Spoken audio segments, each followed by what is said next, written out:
Hi YouTube family, my name is Vicky and in today's video we are going to learn or understand the YAML language.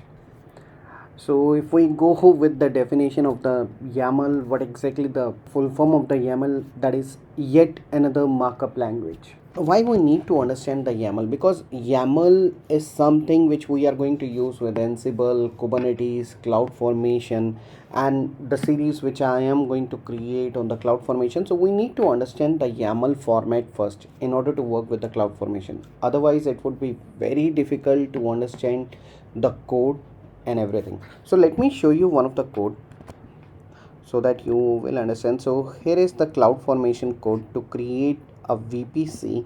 Now if you see, all of this thing is written in the YAML format. So it is very important to understand the YAML.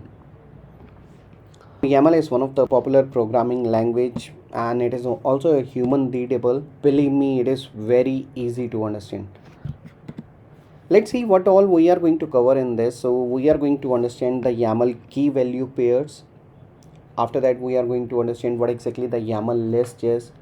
Then we are going to understand the YAML dictionary, greater than sign, what exactly the use of that, and comment. If we need to comment something in the YAML, how we can do that.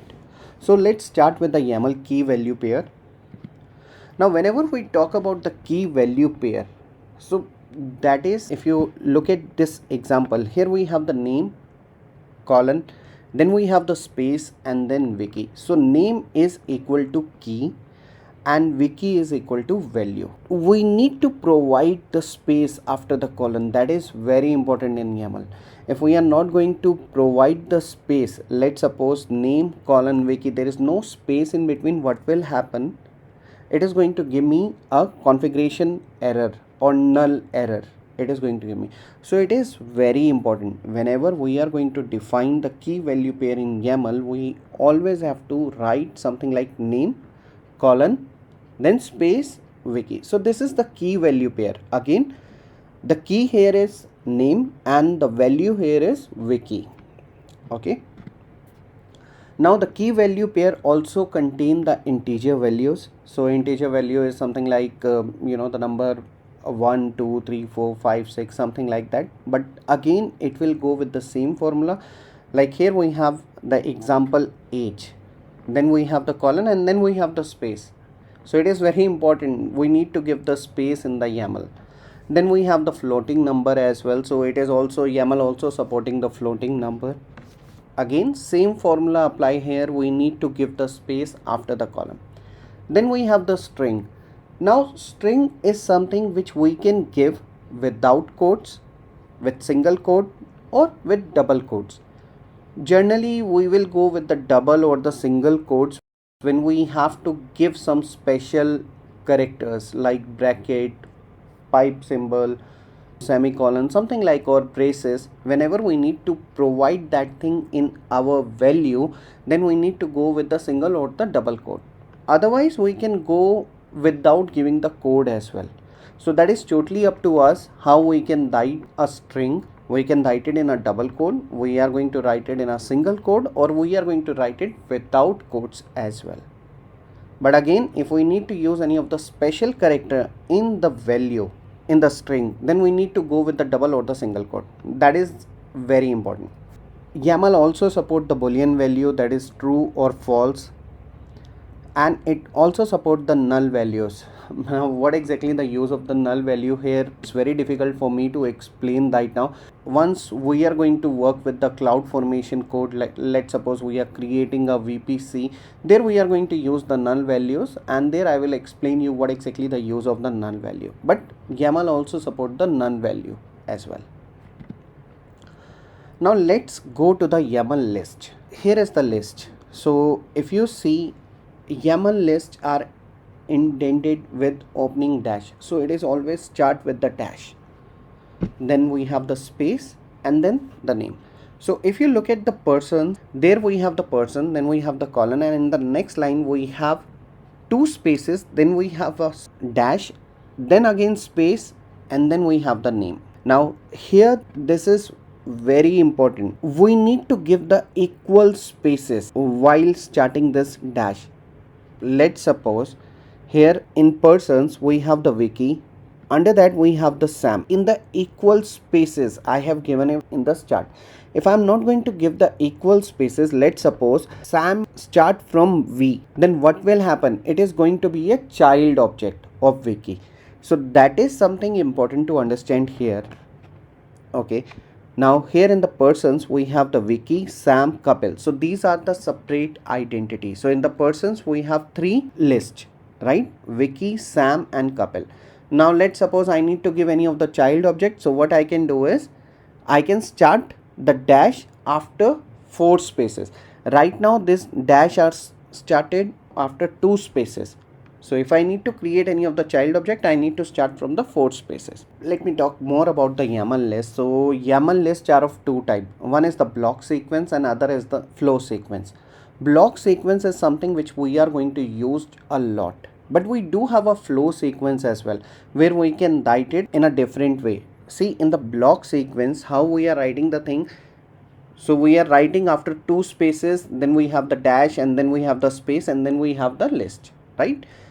In the flow sequence, we can write it in a single line as well. So let me show you a couple of examples so that you can understand it better. So for that, let me go here and YAML list examples. Now here we have the Ansible. So let me scroll down. So this one is the list. This one is the list. We have the equal spaces, right? So this is a list. This is a list. Okay, now let me scroll down. Now this is the one I'm talking about. See, we can give the list in this way as well. Let me scroll down a bit. Do we have any other example? No, we don't have any other example right now, but this example is absolutely fine. Let me scroll up a bit. So here it is. We can give Martin in this way. Let me scroll up. See, Martin name, job and skills, or we can give it something like this as well. Okay, now let me go to my presentation. This one, the first one is known as the block sequence. So block sequence we are going to use more in the CloudFormation, and let me show you one of the CloudFormation code as well so that you can understand. So see, this one is a block sequence. Everything is written in the block, right? Everything is written in the block. There is nowhere I'm using the flow sequence, but flow sequence is something which we are going to use in while creating some of the resources. So there is a flow sequence as well, which is very less used, but it is there. Okay, so whenever you see something written in a single line, that is a flow sequence. You can convert it into a block sequence, and block sequence you can convert it into a flow sequence, and that is totally up to you. Whenever you are writing a code, it is totally up to you how you want to write your code. Now let's talk about the YAML dictionaries. Now here is the dictionary. Understand the definition of the dictionary first. So set of properties grouped together under an item. So item here is the name, Vicky, right?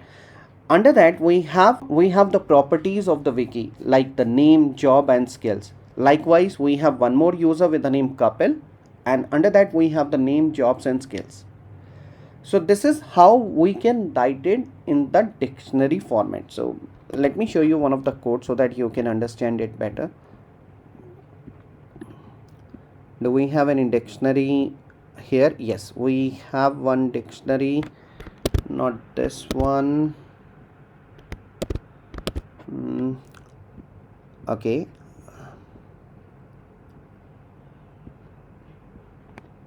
Okay, we don't have any dictionary here in this code. That's okay. Let me go to the Ansible documentation and find something. So here, now here is the dictionary. So this is the first dictionary where we have this thing, and this is the second dictionary where we have name, job and skill. And if you look at this, in the skills we have another dictionary. So this is a list.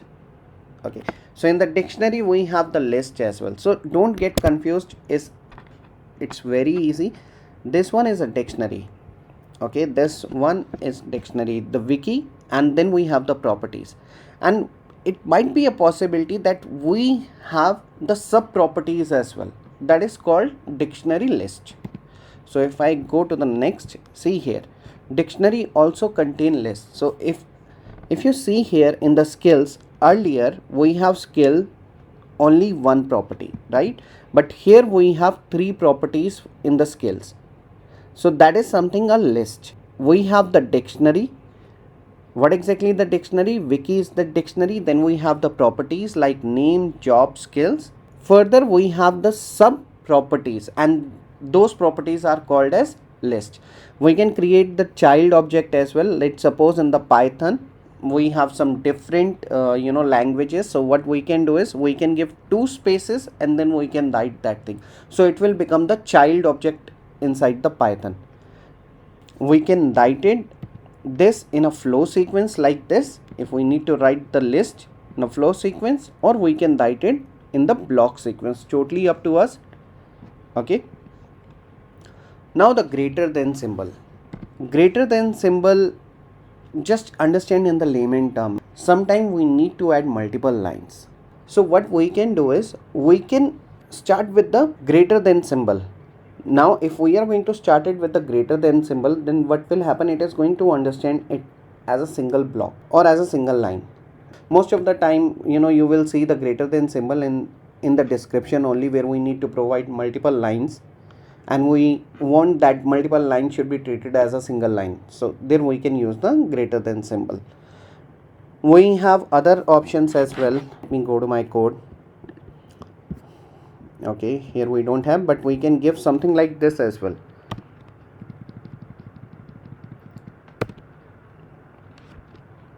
Test line, something like this as well, if we need to. Okay, let me remove something like this as well. We can give with this as well. So it is totally up to us how we want to give, or how we want to use the greater than symbol in our code. Then we have the comment, that is hash.